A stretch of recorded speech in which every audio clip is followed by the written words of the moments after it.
evening, good morning, good afternoon, and welcome to Park Lane Podcast. As always, I have two brilliant guests because Luke has decided he needed a well-earned break for tonight, and I would like to bring in first our special guest. Wes, how you doing, mate?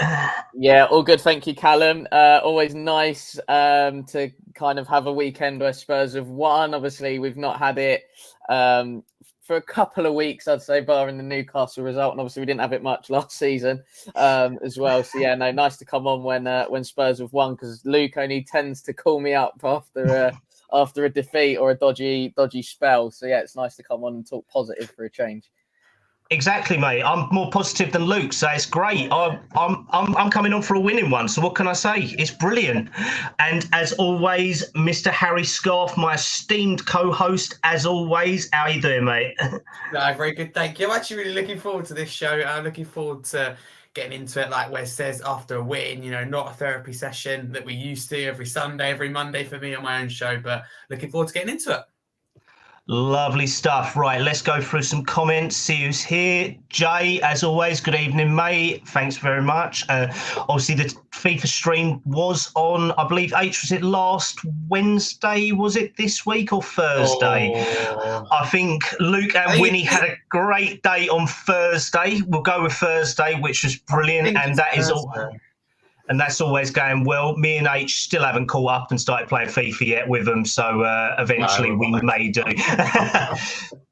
Good evening, Barney, as always. And he says good evening to all of us. And to Jay, I won't...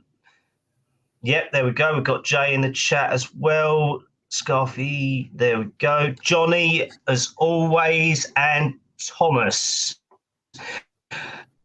Good evening to all of you. Thank you very much for joining. So tonight, obviously, a great win for us against Forest. It wasn't easy. It wasn't nice at times, but we got the 3 points. We desperately needed the 3 points to keep up the top four, and we are sitting comfortably in fifth now with 1 point behind City after their drastic capitulation against a Crystal Palace side, which was very interesting yesterday. So, Mr. Scarfy, talk to me.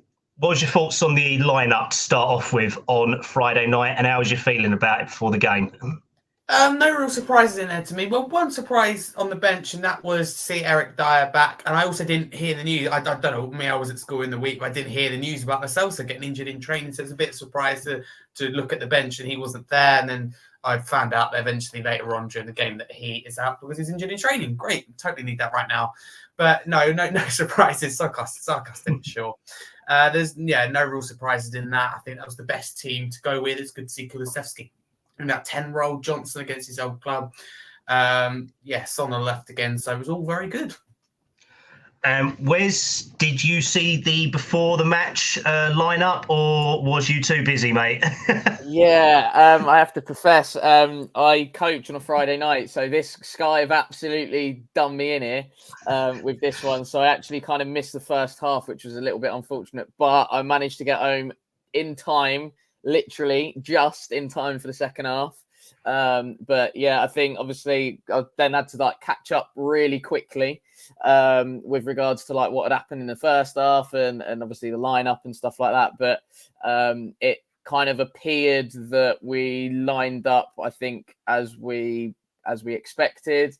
No real shocks in there. And I think at the moment, given the situation that we're in with key players missing, that it was probably, like I say, for what every fan kind of expected, and there was no real surprises within the starting lineup. And Harry said they're a little bit frustrating when it comes to Gio picking up a slight injury and a slight knock, just because then it did leave us, I think, and does leave us. Hopefully he's back for Everton, but if not, it does leave us slightly short with attacking options and potential game changers on the bench should we need them.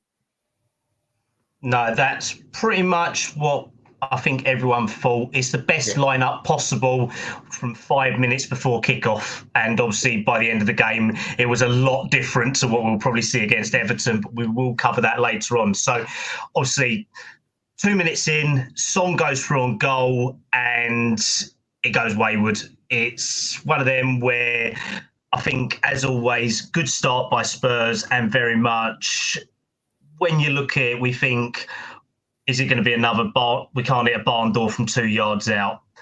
H, what was your first thoughts on probably the first 15 minutes? What would you say? I've got to be honest, for the full first half, I thought we were awful. I really thought we were bad.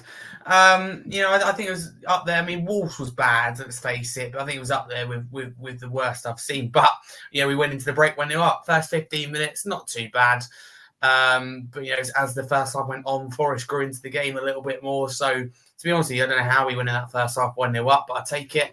That's for sure after some of the things we've been through this season. But first 15 minutes, it was kind of a case of both teams growing into the game, but a lack of quality, Kallum. I think definitely from what I took from the first 15 minutes was that Forest were happy to boot us up in the air and put us on our backsides. I don't think I've seen that much combat out of a combat simulator as in that first half. It was like we was going to war and we just couldn't handle it, could we? And then obviously Johnson goes down. He goes down on 28 minutes and Wes, I want to bring you in. I know that you haven't fully seen the first half, but on the question of the sub, when Johnson goes down, we think it's a concussion sub. We think that he's going to be maybe all right, maybe not. And then obviously the concussion rulings this year makes him go off. Yep. And when you see Ollie Skip's name go up in the air, the board goes up, his number's on there, the full official's going, right, yeah, here he goes.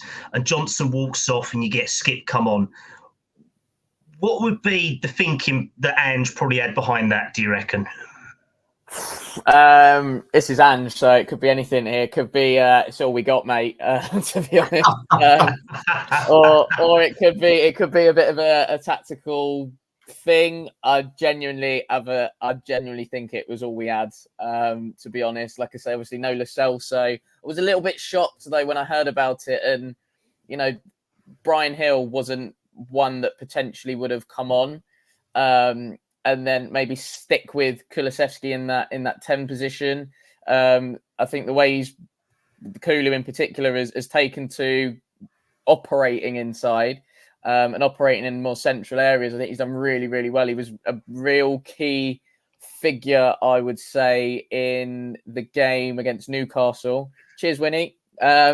So yeah, I think Kulu was a real key component of everything good that we did in that Newcastle game. And yeah, like I said, I think when he's been in there, he's been really influential for us. But yeah, that was the only thing for me. I don't know if I'm sure Brian Hill was on the bench, but yeah, it just seemed a bit of a strange one. And maybe Ange looked at it and went, well, actually, if Forest are smashing us left, right, and centre, obviously Skippy can put himself about a little bit. So maybe just to shore it up a little bit extra in there. I think if it had gone Højbjerg, I think everybody would have gone, well, that's a little bit too defensive. Whereas Skippy can kind of do a little bit, I wouldn't say more, but he's a little bit more of a box-to-box type midfield player. And then he might have been thinking, can I try and release Papsar and get him into different areas? So that might have been Ange's thinking behind that. Or, like I say, it could just be a case of it's all we got, mate. Exactly, mate. So, I mean, let's put it this way. I was watching in a pub. So as soon as that board goes up, there's a lot of swearing. There's a lot of things going, F this, F that. What are we doing? What's Ange thinking? And then I listened to something today and I thought it was really interesting listening to Ali Gold and Rob Guest go over it. Skip hasn't played in his normal 6 role since probably the Norwich days when he was playing on loan there. And I thought, well, if you're going to push Sarr and Bissouma forward, then you could definitely play Skip more as that number 6 going box to box in between, dropping in between the lines. And I kind of saw some logic to it. But then I thought, well, what does that say to Valise, who you got on the bench? What does that say to Brian Hill? All of them. If you're going to take off a winger and you're going to bring on a midfielder, it kind of... The same with Donnelly as well, I think, that definitely you've got some comparisons there which I think were questionable. And H, I don't know what your thoughts were, mate, but I was a little bit perplexed when it happened. I mean, obviously, we know that you thought the whole first half was turgid and dogged at the best of times anyway. So let's give it to you, mate, and let's see what you think. Yeah, thank you, Kallum. No, I was obviously disappointed because, listen, I think Kulusevski's more effective in that 10 role. I think that's something that some fans have maybe always thought, but I think the majority of us are coming around to accepting that he is more effective in that 10 position while Maddison isn't here. So, and I knew with Skip coming on, he would go back on the right, and it was frustrating. It's fair to say. And I was like, you've got Brian Gill on the bench, because at the time, it was goalless. There's no goals. You're going, what can unlock this Forest defence? You're thinking Valise, Gill in particular, and he goes and brings on Skip, and you think, hang on, it's 0-0 here. So, yeah, I was frustrated at the time. But as you think about it, it does make sense. Skip is his type of game, physical, as Wes says, keep hold of the ball, put himself about. It was his type of game. So it made sense. But at the time, when it's 0-0, it's, kind of, hang on, this is a defensive switch here. But, it is what it is, and we won the game in the end. So, worked, I guess. Exactly, mate. Exactly. So, obviously, Skip's on the pitch. We don't really do much for probably from about 28 minutes to about 41. Son can't stay on side, as always. It's the growing problem every week. Son cannot keep in line or behind the line. So, we've got the same recurring problems. We've got 3 up front, and we don't know where we're going. And I will put my hands up and I will celebrate as I always said I wouldn't. The main man, Harry Scarf's main man in his FPL team and who he was backing for the last 2 weeks. Mr. Richarlison. Can I just say something though, Kallum, right? Sorry to interrupt that though, but I love Richarlison, but I've done a really annoying thing, and I'm going to keep it this way because it seems like it's worked, right? You took him out your FPL, didn't you? You took him out your FPL. When we got to the West Ham game, no. Yeah, after the West Ham game, so coming into that Newcastle game, I took him out my FPL team, didn't I? And he goes, scores 2 goals against Newcastle, then goes and scores. I was like, But I'm going to keep it that way because he's scoring and I'm happy. But Kallum, FPL, the amount of points, apparently altogether 98 points I've sacrificed this season from transfers. But then I didn't do it like this week. I only made that 2, and the players that I was going to take out don't do very well, so I can't win.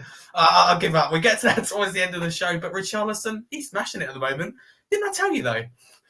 You did tell me, and don't worry, my theory was about 7 or 8 goals. He's nearly there. So if he exceeds that, I'm happy. 15. Yeah, you did so. But don't worry, H. I've got a bit for you later on where we're going to assess Richarlison going into January and February. But at the moment, he's a star man. But as Ange said, he still expects more from him. But we can't forget Kulu's part in that goal as well. We can't forget how Kulu was in that first half. And obviously, Kulu has stepped up a lot since Maddison has dropped out and Lo Celso has been injured this fixture as well.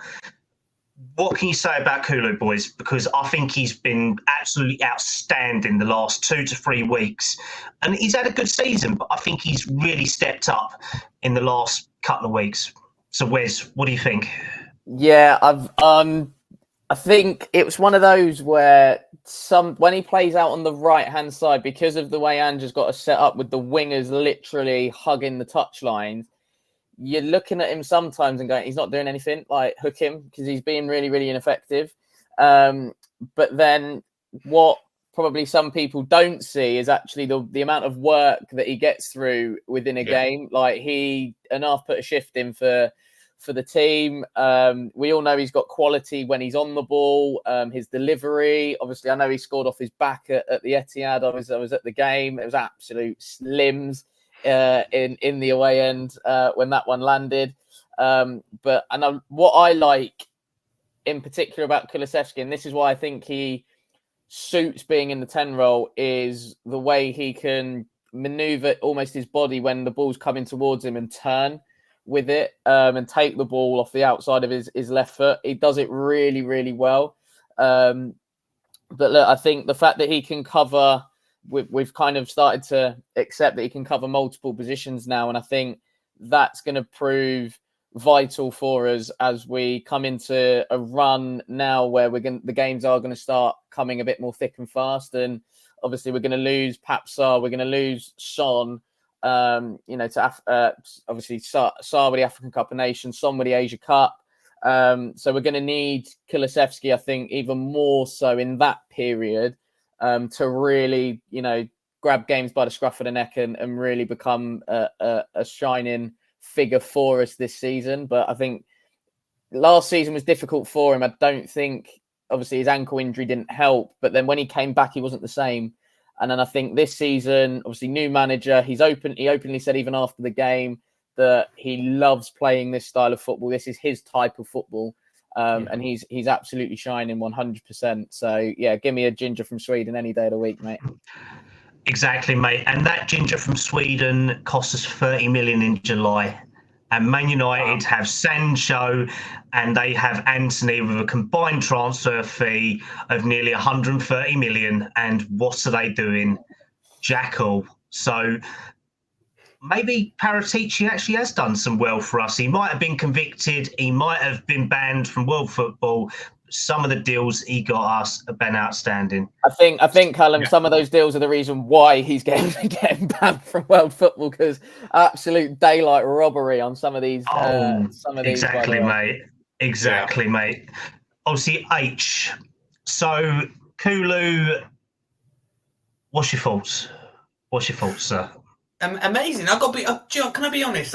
Earlier on in the season, very, very critical of him. I was kind of going, look, fans have criticised the likes of Richarlison, but Kulusevski's not offering anything more. But when you actually take the time to look at what he does off the ball, and now we're seeing on the ball as well what he can do, I think he's so much more effective, that number 10 role. Because personally, my only criticism of Kulusevski is on the wing. He hasn't got that pace, not his fault, but he sometimes slows things down with his decision making, especially earlier on in the season. However, now he's in that number 10 role, inside, he's got the, more freedom, creativity. It's great to see him picking up so many different positions. And I can't say this, but on the wing, he goes and puts in that fantastic cross that Richarlison heads home for the first goal. And I was like, hang on, I said you can't play on the wing. So what do I know? He's been fantastic. 30 million, as you say, kind of excellent. And, Sancho, Anthony, around about 135, 140 million combined. That's crazy. I mean, we're seeing the price of Havertz, etc. Yeah, he scored today, but I know I'd much rather have Kulusevski, much better price. So Paratici, he's done an excellent job while he's here. Forget what he's done for a minute. He's been incredible. Some of the transfers he's got through, Kulusevski being one of them, such a young age as well. I think he's really far ahead of where he actually should be for his age. And, if you like a forecast plan, if you like, for a player in terms of their progress from a young age, he's way ahead of that. One of many players. Sarah's ahead of his, Doggy's ahead of his. So it's great to have these players at a young age who, not being funny, 2-3 years ago was being said they wouldn't be ready now, and they're ready and they're performing. So this is a young, high-performing team, and Kulusevski is a very key part of the jigsaw. Exactly, mate. Exactly. So, obviously, first half, we're 1-0 up. And then we're going to start the second half, and it doesn't look like anything's changed. We're on the back foot again. Forest are booting us back up in the air. We've had Porro go down like a sack of potatoes, grabbing his legs.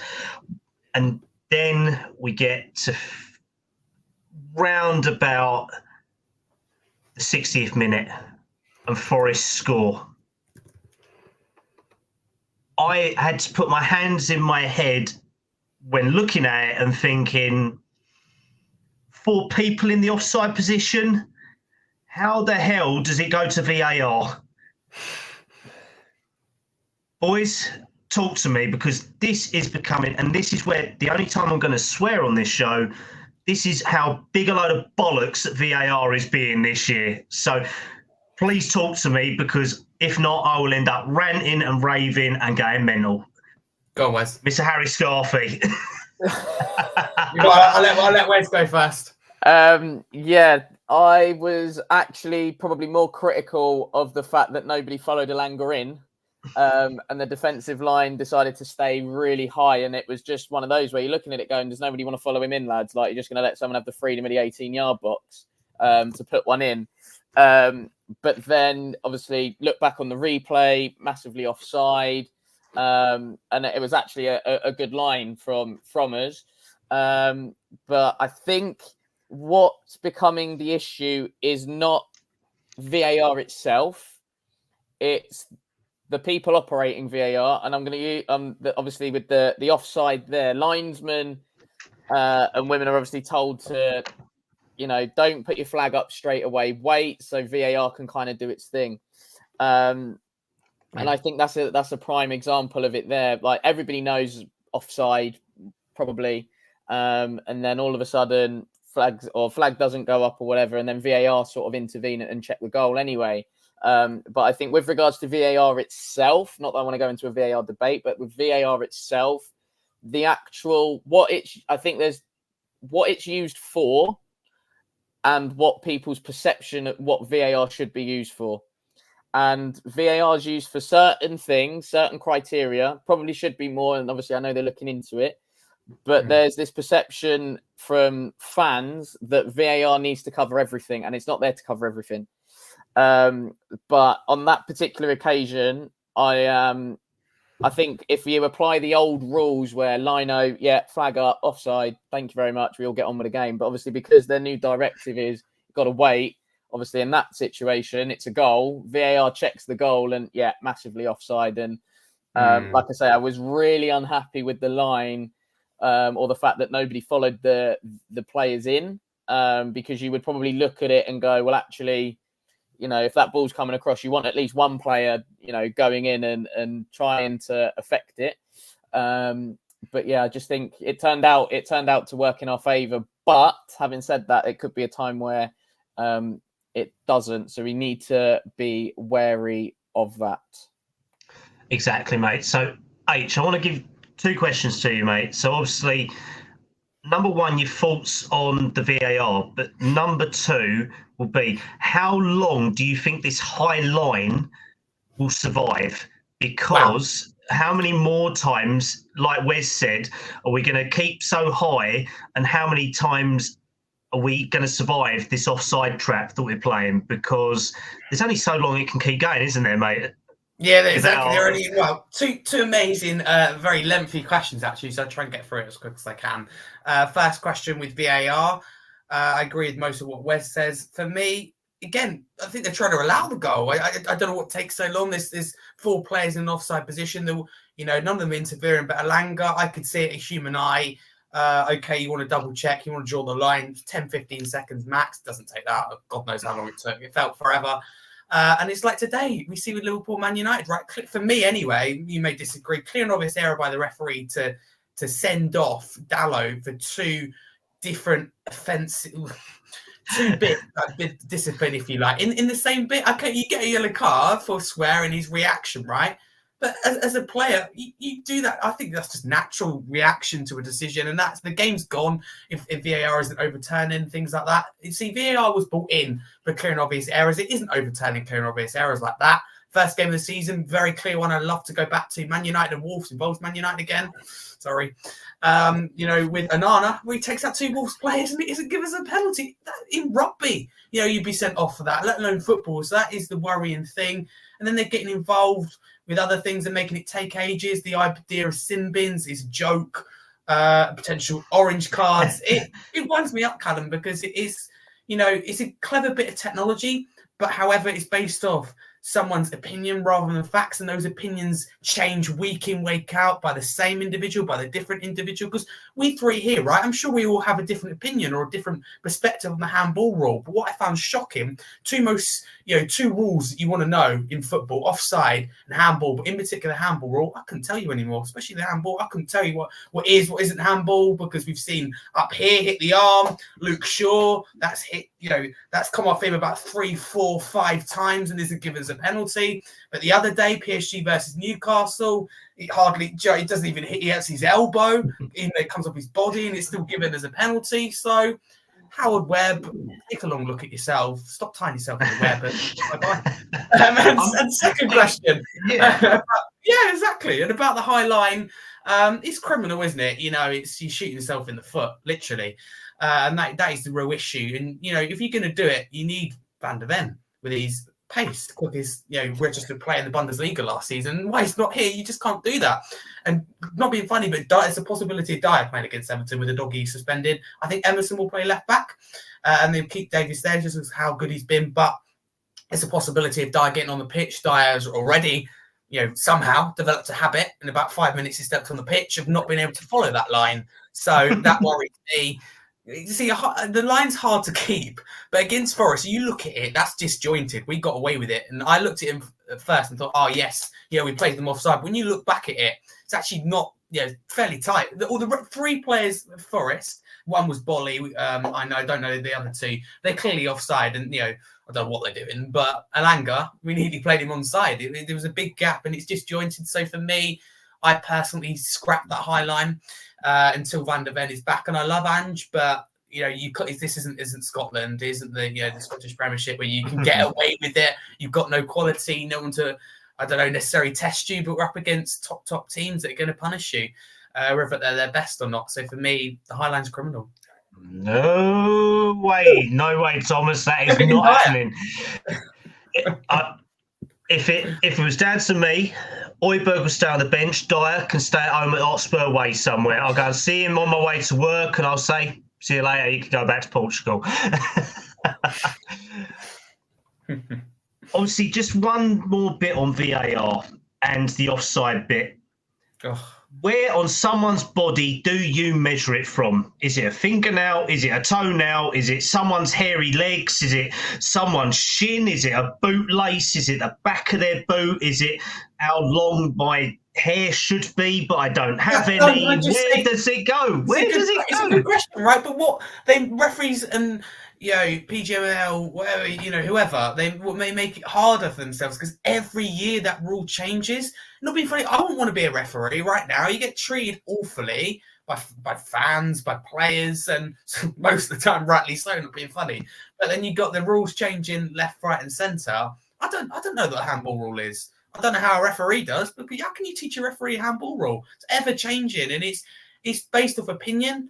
Sometimes I wonder if they've got their own fantasy teams, and that's what Newcastle and PSG. Maybe they downloaded the Champions League app and they had to give PSG a point or something. I don't know, some kind of bet going on there, 40k. I don't know, but that was crazy. You see that be given. Luke Shaw today, wasn't really discussed for me, and I get that it's hit his knee and gone onto his arm, but it hits his hand, rolls down his hand, and hits his elbow. Comes back off his knee and hits his elbow again. For me, I think that should be given. It's hit it about 4 or 5 times. It's not only slowed the ball down, but changed the direction of the ball. I don't care if it comes off your knee first. That's an excuse because you can head the ball into your arm and literally, push it away. And that's deemed as it comes off another part of your body. So the rule is bonkers. Then they try doing this. He was playing pinball on his arm. He was playing a pinball machine just going up and down, mate. Pinball machine just going up and down. I think it should go back to deliberate or accidental handball for me. I think it has to go back to that simple. The referee deems it accidental or not. Luke Shaw for me today. We haven't been a hypocrite here because of course it's accidental, but I want to see that giving us handball. So honestly, I don't know. But it's not my problem. I'm not Howard Webb. I don't get paid millions to sort junk out. And for me, I was hopeful of the appointment. I think he's made things 10 times worse. He quite likes going on a podcast and giving all of this. But when it comes to actions, lack of it. Exactly, mate. Right. So we come to, I'm just trying to think what minute it was now. 65th or 66th minute. Right. Kulu steps up and does the business for us. Skies it straight through Turner. Puts it straight into the goal. What was your thoughts? Because Kulu stepped up for me so much in that second half. And if it weren't for him, we'd have probably been on the back foot. Keeper's had an absolute howler, by the way, on the second goal. Credit. Well, he's an Arsenal player. What do you expect, mate? Come on. I mean, there is that, but he's had a howler in about 3 different areas just for the second goal. Credit where it's due, though, to Heung-min Son, because if Heung-min Son doesn't go and pressure him, Turner doesn't make the first mistake with a clearance. And obviously, with that clearance, it falls to Decky. The second mistake that the goalkeeper makes is he actually tries to predict what Kulusevski is going to do. If you watch it again, the goalkeeper actually goes down really early. And then obviously the third one, he's absolutely fumbled it. I have not got a clue what he's trying to do. He's gone like that. He probably should have gone like that and tried to beat it away for a corner. But honestly, not a clue what is going through his head at this point. But yeah, I think it's when we've seen Kulusevski, he's either coming, especially from that right-hand side, he's either looking to come in on his left foot, or he will then try and go down the line. And I think any defender will probably say, right, I'm going to show you down there because I know you're a lefty. And yeah, put you on your swinger because lefties don't like their right foot. I know I work with enough of them. So but he's taken a massive wild swing here, by the way. And he's just gone, sod it. I'm just going to smash the life out of football and try and get it on target. With that, but like I say, the keeper's had an absolute shocker. Like I say, from the clearance to then going down really early, trying to predict what Kulu's trying to do, and then he's trying to parry it out, which I don't understand. He's got to push it away or beat it away from danger, like concede the corner. Forest have got quite a bit of height in their team, so you'd like to think they'd be able to defend the set piece should it go for a corner. But having said that, look, Kulu's done the right thing. He's got it on target, and fortunately for him and for us, it's gone in the back of the net. But yeah, Turner just had an absolute. I don't know what he was doing, to be honest. Exactly, mate. Same faults as Wes. Shit goalkeeping, fluffed his lines, went down like a salmon out of water, just slid in there, and Kulu got lucky. Or do you think it was a good goal? Both. But do you know what I find most confusing? Yeah, actually both. Simple answer there. I don't often give them, so take it what you can. What I find interesting is listening after the game to Kulusevski. I don't know if he didn't understand the question or he generally meant it, but he was saying, I love my right foot. I love my right foot.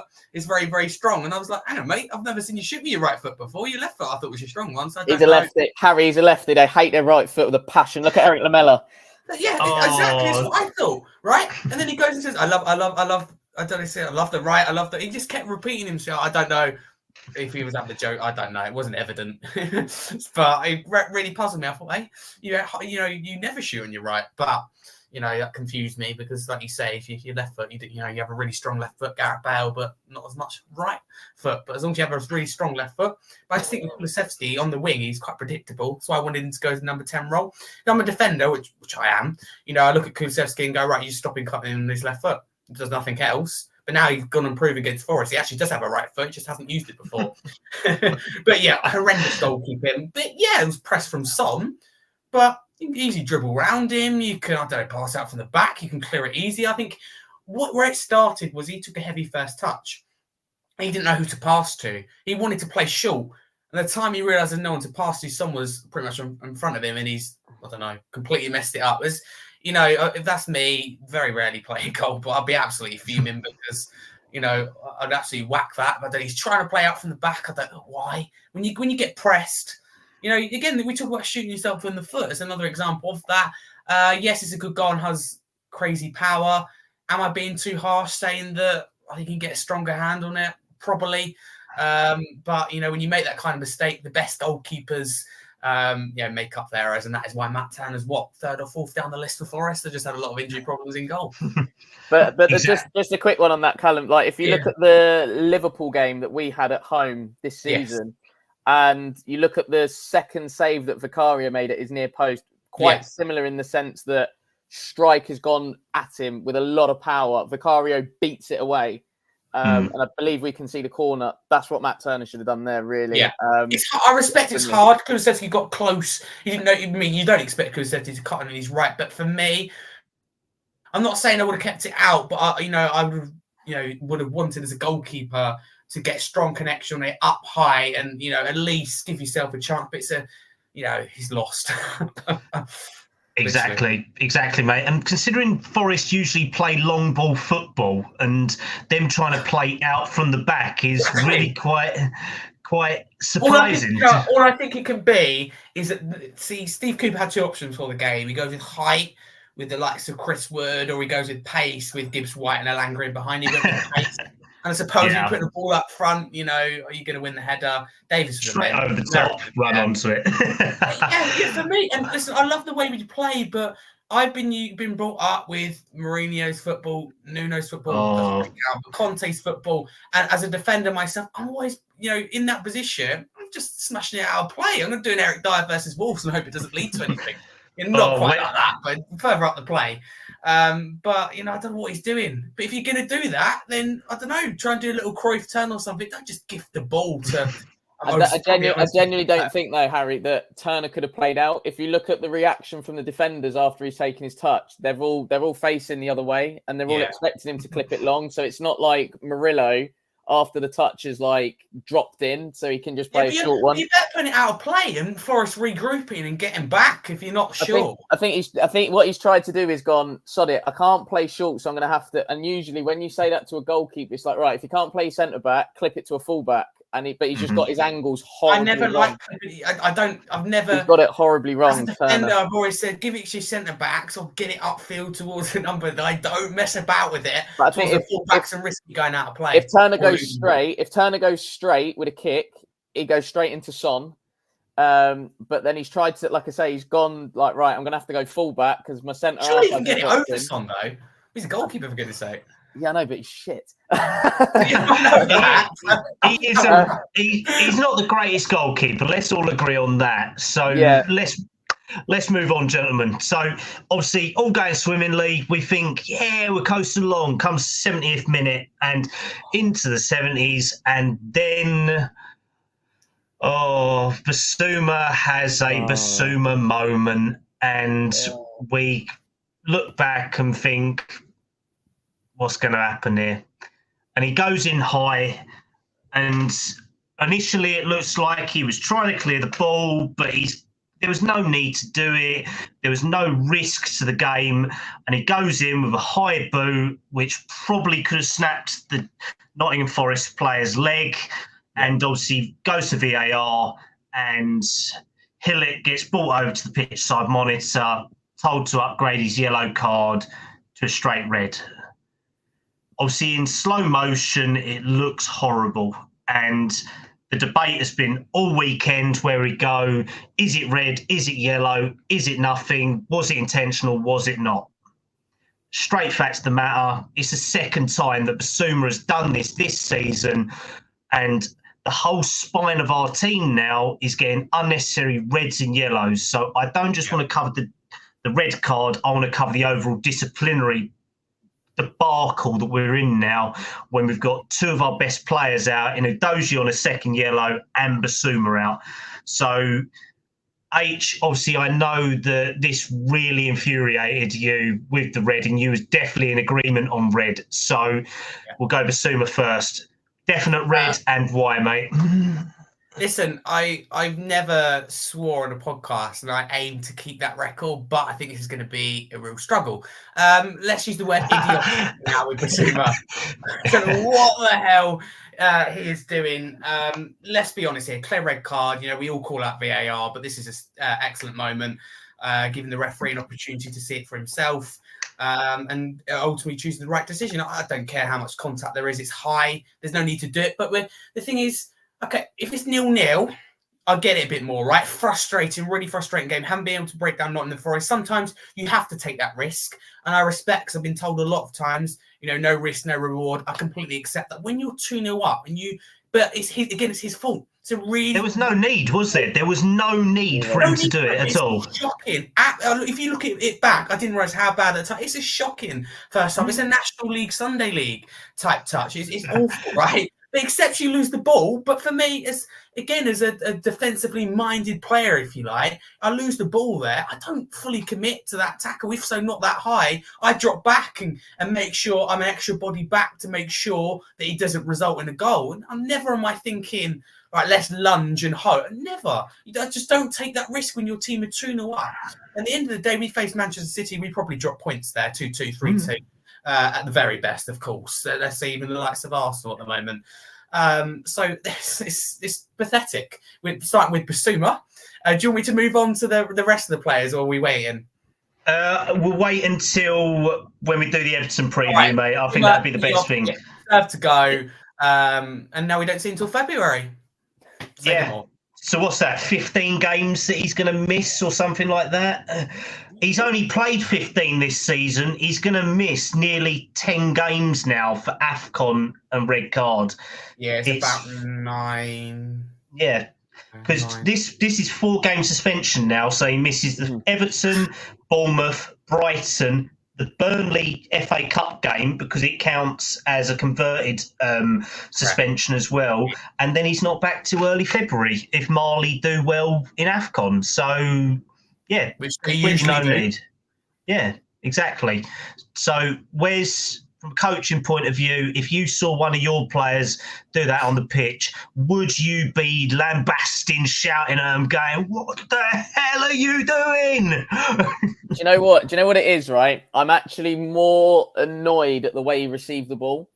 Because he's taken an absolutely horrific first touch, and it's a horrific first touch.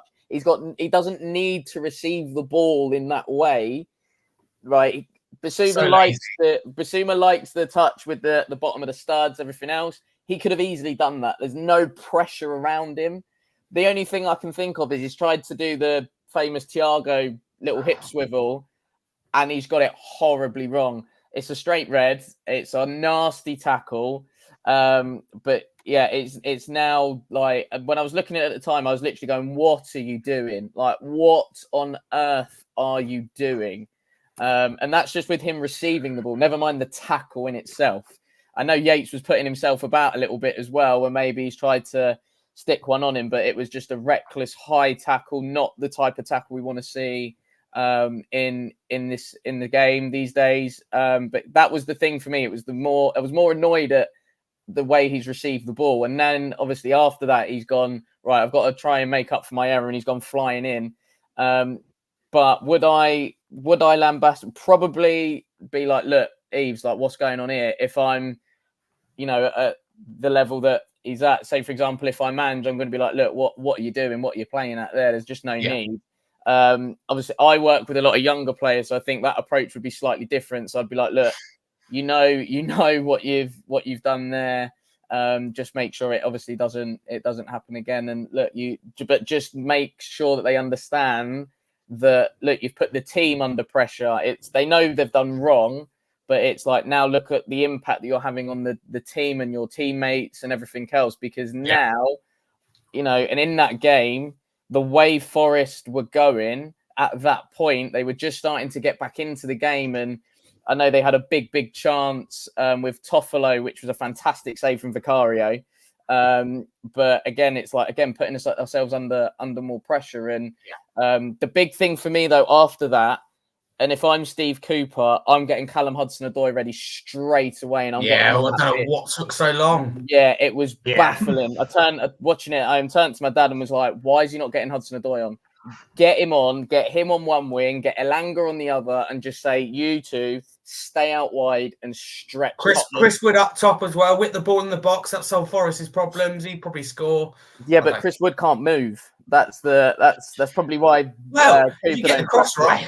But I was actually speaking to a Forest fan yesterday who went to the game, and I said, "Look, it seemed really strange. Like, obviously, he doesn't trust Wood or Origi to play up front." And he went, "No, because they're shit."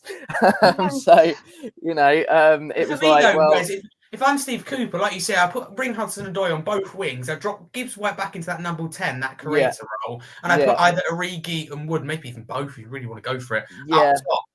Yeah, I probably would have gone down that, because, like you say, you get it wide. Probably Origi. He has the pitch, get balls into the box and everything else. So, Origi loves a goal against us, don't he?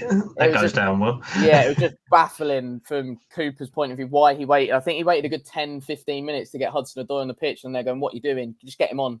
Just get him on," because Hudson-Odoi, when he's on the ball and he's running at players, he can be dangerous. I don't think his end product's always there, Hudson-Odoi.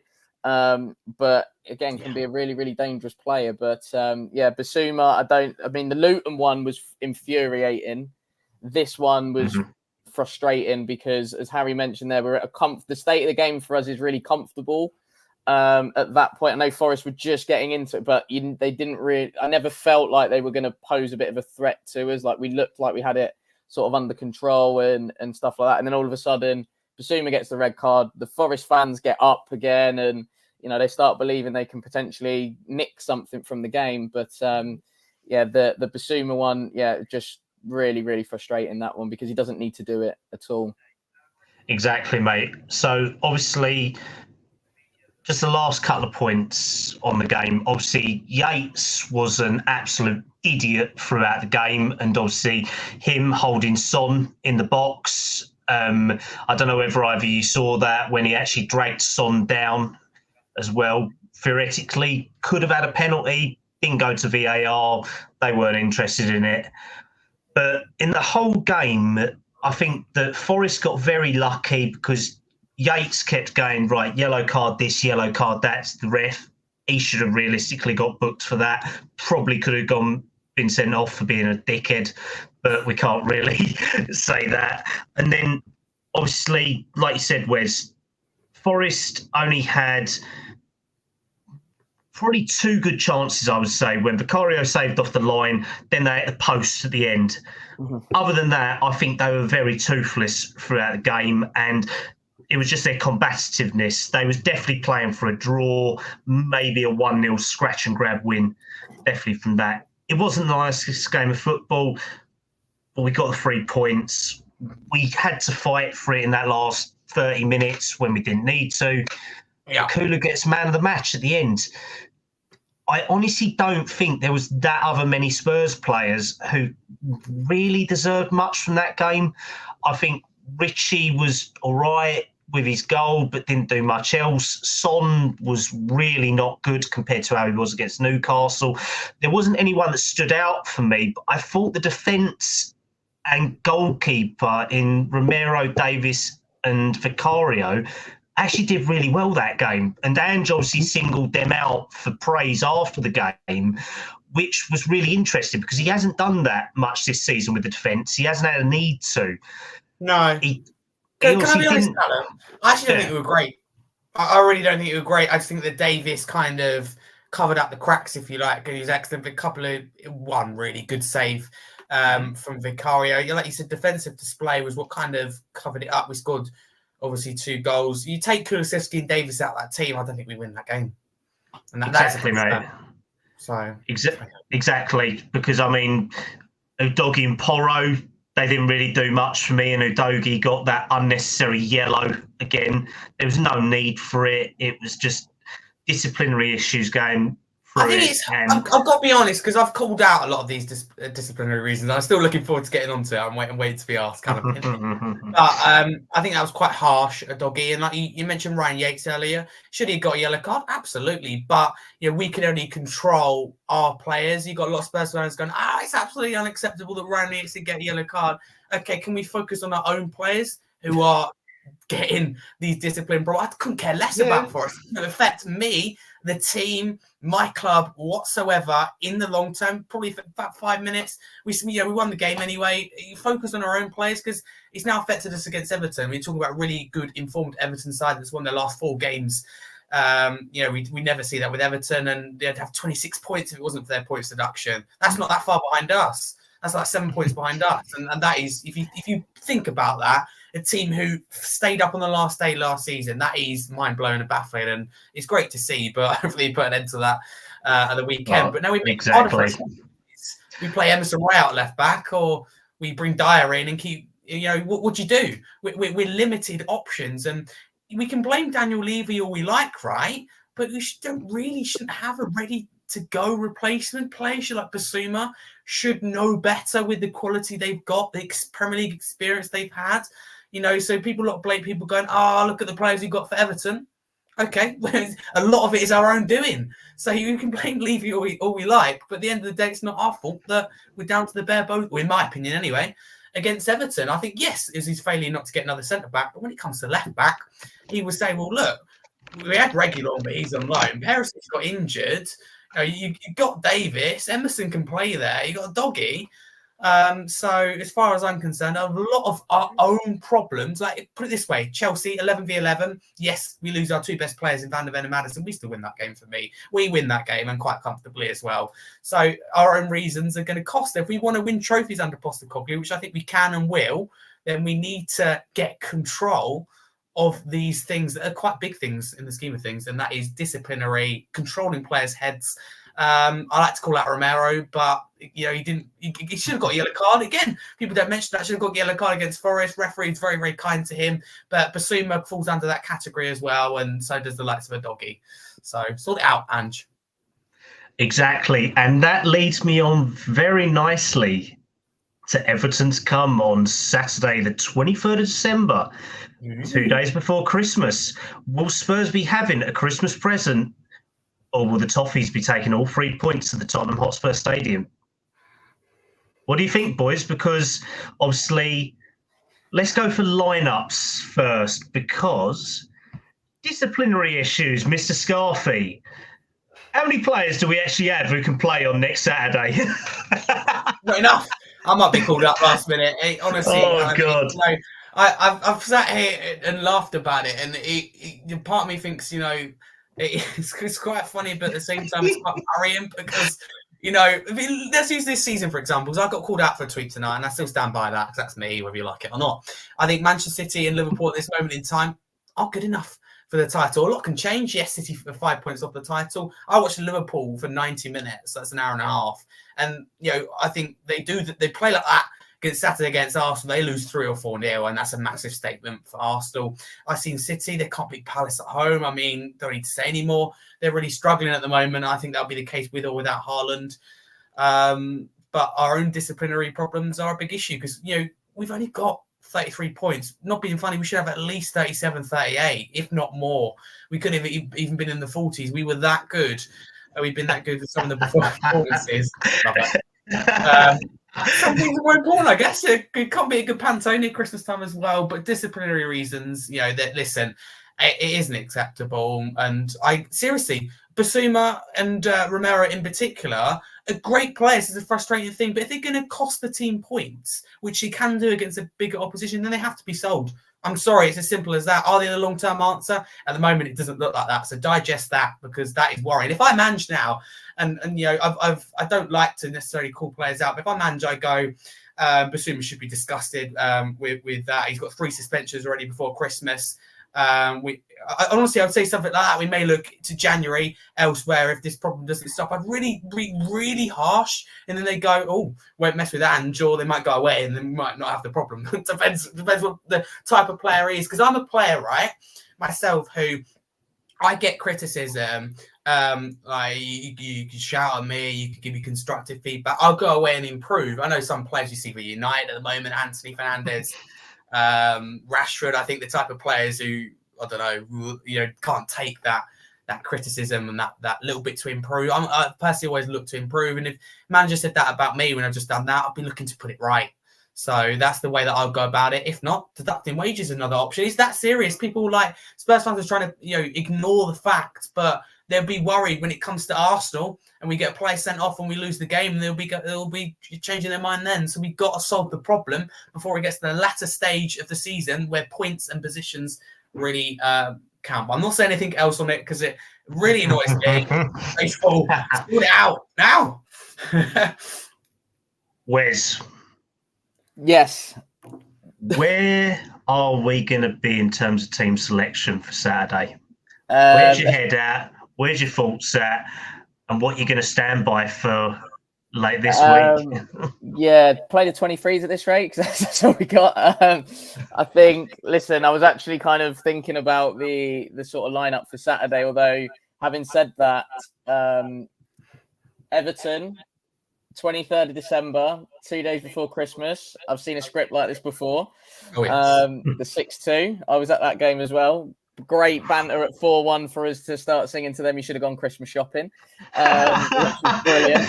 Which was absolutely brilliant. Credit to the person that started that chant in the away end that night. It was brilliant. Yeah, I think obviously Vicario, Big Vic will be in goal. I believe it will be a back four of Porro, Romero, Davis, and Emerson Royale. I don't think Ange trusts Eric Dyer at all. And I know it had been reported a couple of weeks ago he's had a chat with him and has been quite honest and frank with him. I think that's just to say, look, Eric, you're not my guy. And, you know, we'll look to try and move you on either in January or, you know, you can walk on a free in the summer. Midfield-wise, probably Højbjerg, Sarr, if he's available, and Kulusevski. I think Brennan Johnson will be back, so that gives us Johnson, Richarlison, and Son up top. I'll be surprised. I wouldn't say surprised, but that's what I would probably anticipate. The only one that might change is maybe Skip or Lo Celso. If Lo Celso is available, I reckon he plays ahead of Skip. If not, it'll be Skip in, and then Kulusevski from the right. Just depends where Brennan Johnson's at, but I think Ange said it wasn't too serious. That one's with Brennan Johnson. So yeah, apparently deep cut instead of concussion. But I had a look because I thought there was some time out when you had a concussion sub and it's 6 days, and that means he'd be okay for Everton. So good job. We haven't got a game in midweek. That's because Ange fumbled the League Cup. That's probably why. Yeah, don't. I don't go to Talk Sport again, and I don't want to do that. Don't. Yeah, we're not going on that one tonight. We've done that one with a lot of pain and a lot of death. So, probably be back next season, Kallum. It's not long now. In the FA Cup, January, week commencing 5th of January, I'll be back. Well, sure. At least that is on our home turf, and it's against a Burnley side that can't hit a barn door from 2 yards away. No, we're Tottenham Hotspur Football Club here. We'll probably put out the under 23s. Dyer will be in that starting lineup, and we're either scrape a win or we get knocked out. I can see it already. 2-0. When I used to play club football, I'd love playing at Christmas because you'd have your Christmas dinner, you go out there, you go and play, and then you throw up after the game, and it was the most horrible thing going. But you just keep knuckling on, and then you go out on New Year's Eve, get so rat-ass, it's unbelievable, and then you turn up to football on New Year's Day, and it was so painful that you'd probably just regret playing football for the next 6 months. Maybe that's why they don't do it, Kallum. Just an idea. Well, Sunday league for you, mate. It goes down well. But no. What position do you play in? The all-important question. I was right back. I was a right back. Okay, I'm centre back. I played left back. I played right back. Before I injured my back playing rugby, I was a right back, and then I injured my back about 10 years ago. So it's not been great since then. But nah, it's definitely one of them where the Christmas break's going to be very interesting. Do you back Wes on his score predictions not score predictions, squad predictions we'll go with, or do you think there's going to be maybe a couple of midfield reshuffles? Listen, Angie's the kind of manager who loves a good surprise every now and then. So who knows? Honestly, Tottenham Hotspur Football Club, who knows? Who knows what the lineup's going to be? I personally, if it was me choosing the lineup, it'd be the same team against Forest, but it'd be Skip in for Bissouma. That's the only thing that I would change. Oh, of course, as well. Sorry, you got a doggy out. I'd put Emerson at left back. I think he actually done okay there. Not ideal, of course, but. And listen, I'm not one of those fans who will hate on Eric Dyer, but I don't think he suits his system. It's not for him playing the high line. I wouldn't mind him in defensive midfield or playing a low block system where, you're most of the time in your own box. But when you're asking Dyer, it's like a lump of fudge, isn't it? Trying to get back. It's not going to work, is it? The butter's going to get stuck. It's not going to work. So, not for me. Lo Celso, I've been critical of him, but he's had good form recently. See, Everton's one of those games where I'm sitting here now going, do we go with an all-attacking 3 midfield if optional, because Everton play a low block, or do we think about the counter-attack that Everton could pose with Calvert-Lewin, McNeil, and then midfield and put another one in there? That's what I'm kind of considering at the moment. Part of me wants to go with a midfield 3, if possible, of Sarr, Lo Celso and Kulusevski, but again, I'm defensive-minded, so I'm stuck. But it's a low-block Everton system. John, let's go for it. Midfield 3 of Sarr, Kulusevski, and Lo Celso. And Lo Celso isn't fit. I don't want to see Skip now. I completely changed my mind. I don't know why. Then I put Donnelly in. Let's give it a go. Donnelly. Okay. So would you then? Richarlison as the number 9, Son on the left, Johnson on the right.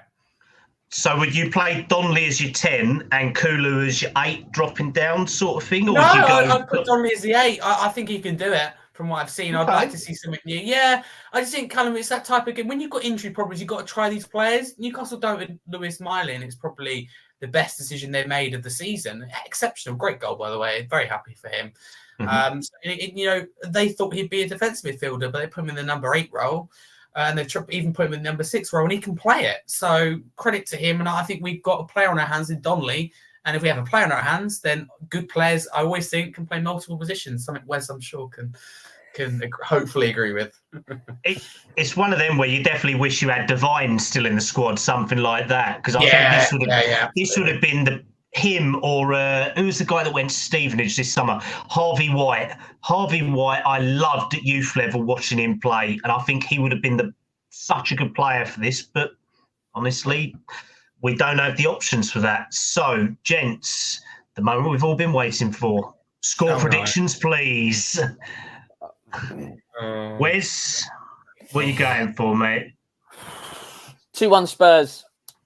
2-1 Spurs. 2-1 Spurs. Yeah, I reckon.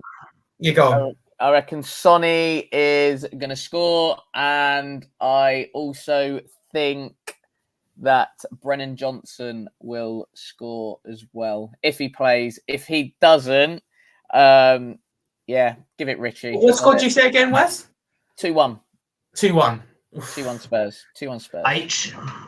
Listen, Kallum, two things I'm good at. FPL and score predictions, right? I've got 0 points for about 3 weeks in a row now. I don't want to see the table. Hopefully Luke hasn't updated it. Please don't. Luke's gone with 3-1. He's often right. I done this right, and I done predictions as well. And to give you an example, this weekend I said Chelsea and Sheffield United be 2-1, ended 2-0. I'm stuck between 2-0 and 2-1. We kept a clean sheet. I can't see us keeping 2 clean sheets in a row. Can I see Everton scoring 2-1? But it's going to be 2-0. I'll go with 2-1. 2-1. Yeah, cool. We'll go 2-1 for you, H. Obviously, Luke has gone. 3 points, Kallum. I think I've only got singular points. I think I got 1 3-pointer. That was earlier in the season. I think that was the Luton game or something like that, and I absolutely slated Luton for that. So, I mean, it didn't go down well. I'm not welcoming Luton anymore, let's put it that way. No, you can't go back there. You got to put, some kind of mask on. What we got? So, Thomas has gone 2-0 Spurs. We're still waiting for Dave's predictions. Come on, Dave.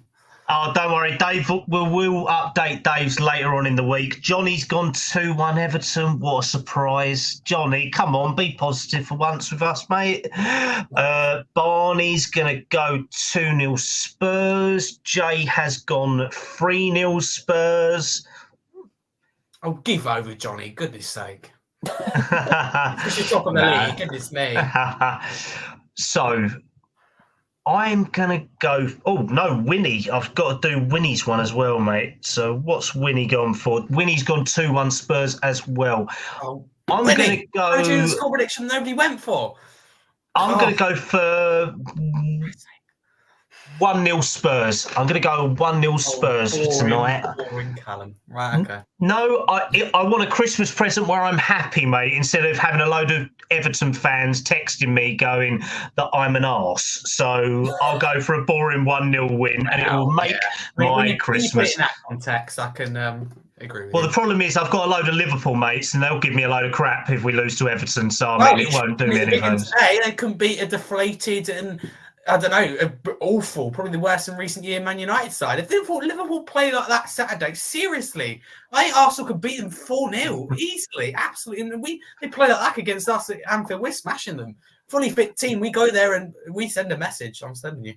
Exactly, mate, exactly. So we've got all our score predictions. So H, I did promise you a debate tonight, and I will let you have a debate. And I've got a topic which I've been thinking about all week. And Wes, I think I said to you before, will we have enough firepower going into January with Sonny leaving?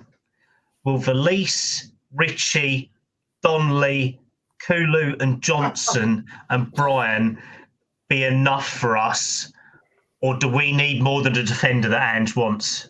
Gentlemen, who wants to go first? Go on, Wes. Will we have enough firepower? No. Straight up. Valise, I don't think any Spurs fan realistically can judge him. Because, put it this way, I don't know what his strengths are. I don't know what he actually does. Why? Because he comes on for 5 minutes here or there, and he comes on towards the end of every game and he looks gangly. So it's almost as if Ange is putting him on to like defend set pieces pretty much. Yeah. I don't know what he's about. I don't know what his strengths. I don't know if he's even good in the air. I don't know if he's good with the ball at his feet. I don't know if he can run in behind. I don't know if he can score a goal. Exactly. Like, we don't know what he is. We know he's there, and he's like, okay, we've brought this young Argentinian centre forward. But nobody, I don't think anybody knew him before he rocked up, and nobody knows about him now he's here. I don't think Ritchie, yes, he's bagged 3 goals in 2 games. Having said that, will that run continue? Listen, I'm hoping that it does, but for the life of me, can't see it. He's played 50 games for us now, handful of goals. It's kind of like, look, I don't think he's the answer, to be honest. And I think somebody put it in the chat earlier. If a big bid from a club in Saudi comes in, if it was me, I would look at it and I would consider it. I wouldn't necessarily accept it, but I'd consider it. It's all right. You're just shitting H's coffee for his old Christmas period, so it's all right, mate. But yeah, I don't think he's the answer. And I think, listen, Son has done brilliantly whenever we've needed him to step up in moments for us over the time he's been there. Especially that Champions League run that we went on in 2019, he was brilliant in terms of the goals, especially against City and everything else. But yeah, I don't think we're going to have the firepower really to sort of keep us up there. So I think it's important that we pick up as many points as we can whilst we have the likes of Son available, because he can, he's world class. He can change a game, at the drop of a hat. And, I just think he's so important for us. He was important for us anyway, but I think even more so now, the fact that Harry Kane isn't with us. But yeah, I don't think we've got enough, unfortunately, within the firepower. But is it a case of sell Richarlison, suffer for a little while, and then go again in the summer? Because I don't think there's going to be a centre forward available in January that we can go and get. I know there's rumours of the one at Stuttgart potentially being available, but I know United are sort of sniffing around him. But listen, he's for me, nobody's heard of him before. He's had a purple patch at the start of the season, and now all of a sudden he's like the best thing since he's the saviour, and he's the best thing since sliced bread. I think sometimes people need to sort of relax a little bit, and calm down. But yeah, I don't think we've got enough firepower to get us the level of goal return that we would realistically need.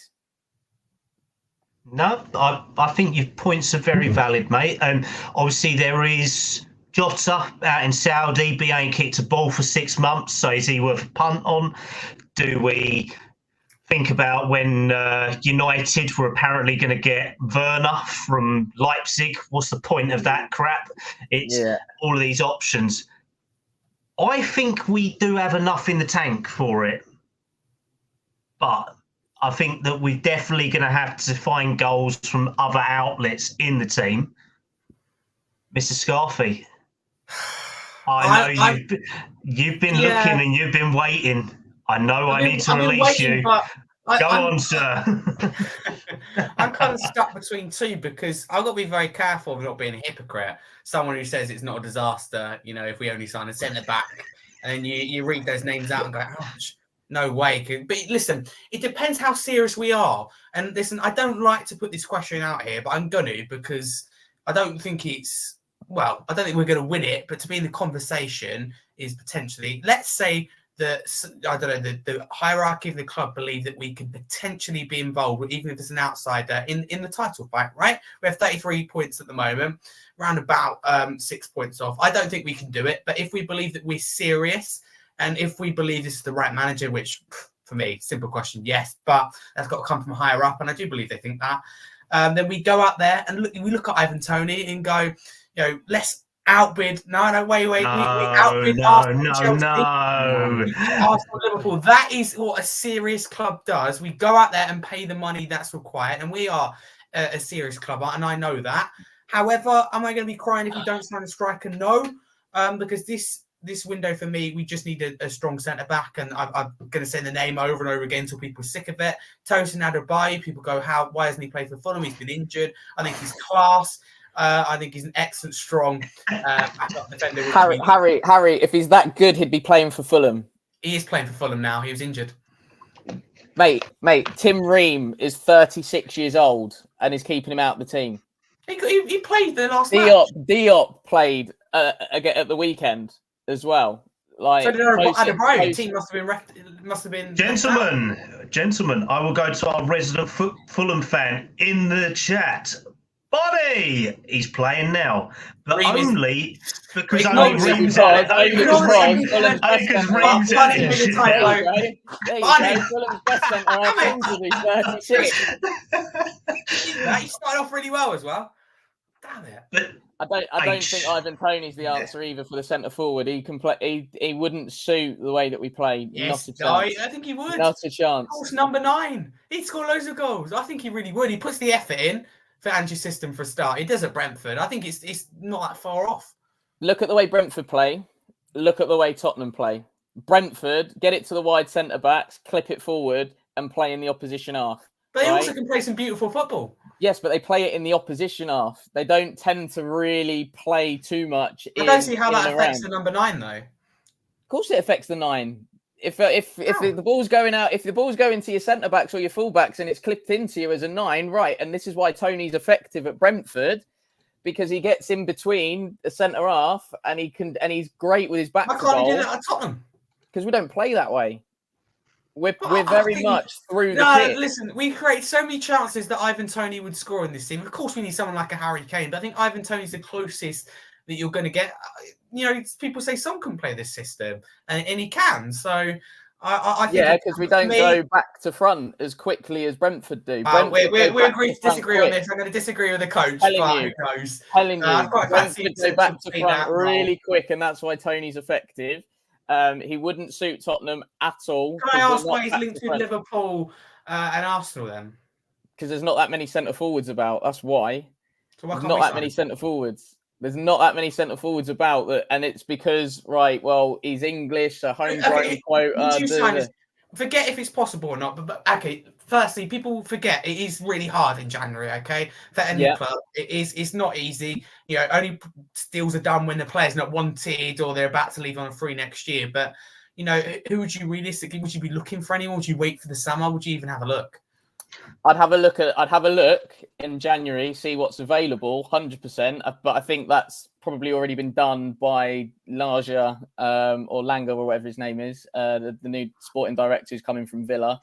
I would assume that they're might sign Ollie Watkins then. Mate, I'd have Ollie Watkins in an absolute heartbeat. For me, he's the same as Ivan Toney. He puts the effort in. I think he'd both suit the system. Definitely. Ollie Watkins, if you look at the way that he operates, he works the line differently to Toney. He's a bit more of a threat in behind because he's quicker than Toney. Yeah, I agree with that.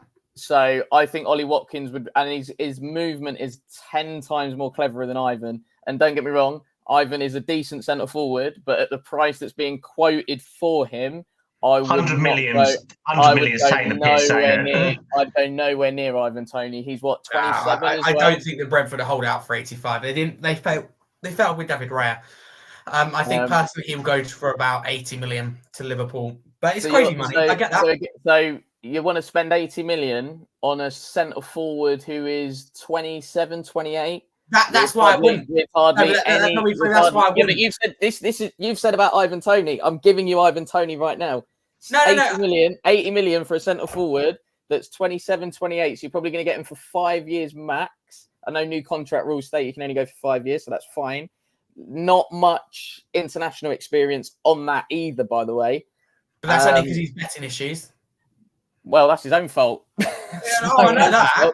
At the end of the day, right? We want to win trophies. We want to do well. You've got to put, footballing ability first. And Ivan Toney speaks for himself. And I'm not saying we should pay that money, right? We can't expect to go out into the January transfer market, whether it's in the summer, and go, we're only spending 25 million on a striker, but we want to win the league next year. It doesn't work. You've got to set your priorities right. For me, this summer, as long as you get in a really strong centre back, I think midfield's fine. If we can't bring a striker in, then I'd look to bring a winger in and accept Son. We can, Callum, I'm going to say it now. Actually, forget what I've said, because I think Son and Richarlison as the striker could get through to the end of the season. But I look on the wing and go, Johnson, I like him. I don't think he's ready yet. Valise, isn't ready yet, and I don't think will be for another 2-3 years. I don't think, he's only being used now because we've got no other choice. He's not ready. I think he's a player for the future, potentially, but like Wes says, we don't really know. Gear as well. I haven't seen enough personally. I personally think there's a player there, but I don't think he's again ready now. So we can bring in a winger. There's quite a few going about, but nothing will be cheap. But for me, you go out there and get a strong third centre back. I'm going to say it for the last time. Tosin Adebayo, top centre back, I think would fit into any other club. Just because he's been injured. See people like Wes. No, he's horrendous. He's horrendous. He's horrendous. Boys. Okay, give me an example where he's been horrendous. Barney, keep going in the chat. You've gone quiet. You're full of fun. No, Tosin no. I can't. No. Why? Ball playing centre back, aggressive in the air, real quick. Do you know what? He could deal with Haaland. I would on his own. He could do it on his own. I'm that confident. Even if Romero, Haaland is still in Emerson Adebayo and Van de Ven. Forget Romero. Haaland's still in Emerson Royale's pocket, mate. Yes. So Emerson Royale's absolutely pocketed him. So the fact that Tosin Adebayo could do it, Emerson Royale done it out of position. Callum, get on it. Yep. Now. But Tosin, no chance. Gents, I think I'm very much I'll cut through the middle of it and I'll sit on the fence a little bit, but say that Tosin I get because he's homegrown. You're only being 25 million as well, bargain. Probably last 6 months, I'd go for either, if you want a short-term fix, you go Tosin or Lloyd Kelly. But if you want someone properly, you go for someone like Scalvini from Atalanta, Marotta out of the Portuguese league, or Dragowski, who apparently we're looking at the moment. Midfield, but the only issue I have, Kallum, if we get a really good, strong centre-back, right, and it comes to next season, will they be willing to sit on the bench? However, with Europe, we need a strong centre-back, and I personally think Adebayo is strong enough, but if not, you've got, not being funny, Crystal Palace's defence of Mark Gay and Anderson. I'd take one of them. I don't think it'll come cheap, because I think they're both good, but we can take one of them. I'm still not sure at this moment in time which one's better, because I thought Mark Gay for a while was the one who's been called up for England, but when he's Anderson isn't in the team, Palace don't quite look the same. They still concede a lot of goals. I don't know at this moment in time, but we need a centre-back. Let's put it out there. There isn't a lot of players that are going to be making the move in January. I think it's going to be a very quiet January. Well, tough, Barney, because I want him, so shush. Can we do some kind of swap deal? So we take Adebayo, you can take... Dyer. You can have Dyer. Take them both. I think definitely Sorry, Callum, last thing, sorry. Yeah. I think Tosin Adebayo, I put this out here, if someone who really wants him, I think that in the next 4 or 5 days, Adebayo is going to sign a 4-year contract with Fulham. I think they value him so highly. And I think you get the vice-captain role with it as well. And Wes will be going, I didn't think so. But vice captain at Fulham, realistically, as a Spurs fan, do I care? No, not really. It's awful. I mean, let's go back a couple of months. We was obviously going. Sorry, you can have Sessignon back as well. You can take Sessignon and Dombele Dyer. That's good. Let's go back a couple of months. So we was all having this discussion going. Van de Ven, Tapsoba. We're now going. Do we want Kelly? Do we want Tosin, do we want these? All the names are very much look like they're very consistent in the mould like that that, Ange though, Kallum. wants. Quality's gone like that, though. Not, Yeah, because you no. threw Tosin into the equation. No, I'm talking about Lloyd Kelly. No, the thing is, for goodness sake. Championship no, player. they haven't. They haven't, though, H. They've gone into options. So, like you need, when we're getting towards, if we want to be pushing top 5, top 6, top 4, we're going to need a squad now. That's the thing. It's the squad options we need as well that are good enough to step in. We have the personnel, but we don't have the quality. And that's the thing. So that's why I'm saying you need to get players off the book in January before players come in. The squad's too big. It's quality options, though, to come in. So someone so that's what I'm thinking. And then the same with the midfield options. If you let Højbjerg go, you need to have someone that's good enough to come in and replace him. Why would you let Højbjerg go? No, I'm just saying hypothetically that if he does go, you need to have someone good enough to come in, because we know that Bentancur's not going to be back till probably February. How much would you let Højbjerg go for, though, if we had someone like Atletico Madrid come back in? I'd have to say for 35 mil would probably be the going. For me, it's probably 35, 40. But 40, I'd take that, and I would get on the phone to Calvin Phillips and get him N17. You're meant to be a football coach. Mate. Hang on. Right. No, I'd go for João Paulinho. Calvin Phillips, right? When Leeds rocked up under Bielsa at the Tottenham Hotspur Stadium, right? Calvin Phillips played as a sweeper, and the biggest compliment that I could pay Calvin Phillips was that I didn't know he was a holding midfielder playing as a sweeper, and he marshalled Harry Kane better than the majority of centre-backs in the league that season. Yes, it hasn't worked out for him at Man City, but he is an unbelievably intelligent footballer, and he's brilliant. Trust me, he would work so well under Ange.